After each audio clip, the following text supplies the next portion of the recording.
Sintomas adversos é uma forma pela qual nós recebemos influências malignas.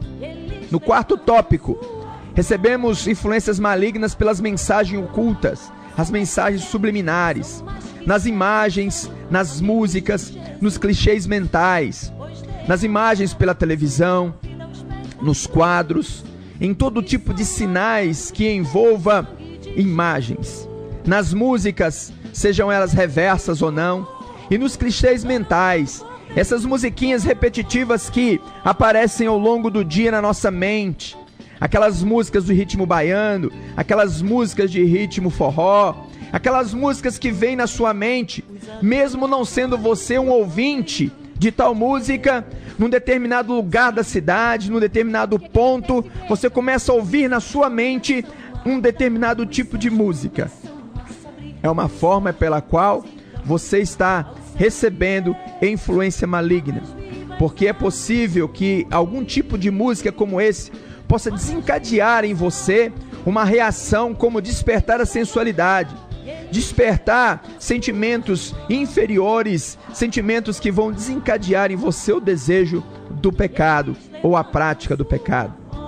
O quinto item, ele se desdobra de forma mais complexa, porque são as ações específicas de espíritos malignos em nossas vidas. São ações consideradas que são dispersas ou despercebidas, mas elas são muito profundas, porque elas passam diretamente pela sua vontade, ou que seria o controle dela. As ações de espíritos malignos são classificados como as ideias simples, a aceitação da ideia, a subjugação da ideia e a possessão. Em oportunidade nós dizemos que num caso clássico ou prático, a ideia simples pode vir num contato que você tem visualmente, ou numa caminhada matinal, você vê passar por você uma moça bonita, você olha para ela, aquela primeira olhada, você admira a beleza natural daquela moça, no caso de um rapaz, de um homem, e ao dar a segunda olhada, você começa a aceitar uma ideia de que aquela beleza está ao seu alcance, ou seja, que aquela moça está ao alcance do seu cortejo, e você começa a aceitar a ideia de constituir um contato com aquela moça.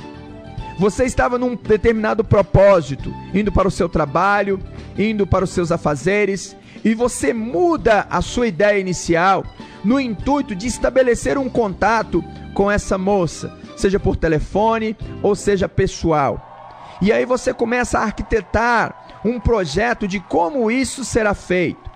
A sua ideia começa a ser subjugada, a sua ideia inicial começa a ser subjugada e você começa a construir na sua mente o fato que provavelmente levará você ao pecado, se for o caso. Importante é observar que essas ações, elas se iniciam simplesmente, sorrateiramente, por detalhes pequenos. Você aceita a ideia, você subjuga ou é subjugado pela sua própria vontade, aceitando uma influência externa, que começa por uma sensação sua, começa por um desejo seu, mas a partir de então, você vai percebendo que a inferência desta ação se torna maior, até o fato em que você é possesso por esta ideia maior de ser levado ao adultério, de ser levado ao fato de manter um relacionamento formal com essa moça que aqui aparece simplesmente como um exemplo. Essa ideia, ela pode ser desenvolvida por várias linhas, dos vícios, nas prostituições, em todas as áreas da mentira, do engano, da deformação do caráter do homem. A ideia pode vir simples, como pode vir simples por uma imagem, por uma propaganda de televisão. Sabe aquela propaganda, uma boa ideia? Ela não vai desencadear em você toda uma resposta orgânica, que vai, em vias de fato, levar você até uma mesa de bar, onde aquela boa ideia será colocada em prática. Sabe aquela outra propaganda que diz que desce redondo e reanima? Aquela ideia sugestiva pela imagem da televisão, pela propaganda da televisão, vai desencadear na sua vida toda uma reação, passando pela ideia simples, aceitação da ideia, subjugação da ideia e a possessão da sua vontade, ou seja, a anulação da sua vontade em detrimento a esta ideia que você acatou como sua. Tudo isso está ligado ao contexto da primeira aula que nós finalizamos agora. É um primeiro passo, é o início de outras tantas aulas que virão dentro desta proposta. Mas gostaríamos de deixar esta interrogação para que você meditasse. E na busca da verdade a qual você está, não a verdade relativa, a verdade pessoal, mas a verdade absoluta do Senhor Jesus na sua vida e na minha vida. Como podemos dominar a nossa vontade? Como podemos despertar para o controle da nossa vontade em relação a todas essas influências malignas sobre a nossa vida? De que forma podemos ser sensíveis a toda essa estratégia, a todas essas influenciações, sejam elas externas ou internas, sejam elas espirituais ou não, a qual sofremos dia após dia? Nós encerramos esta primeira aula levando a você a meditar no que está no Salmo 24. Levantai-vos, ó portais eternos, para que entre o Rei da Glória. Quem é o Rei da Glória? O Senhor dos Exércitos.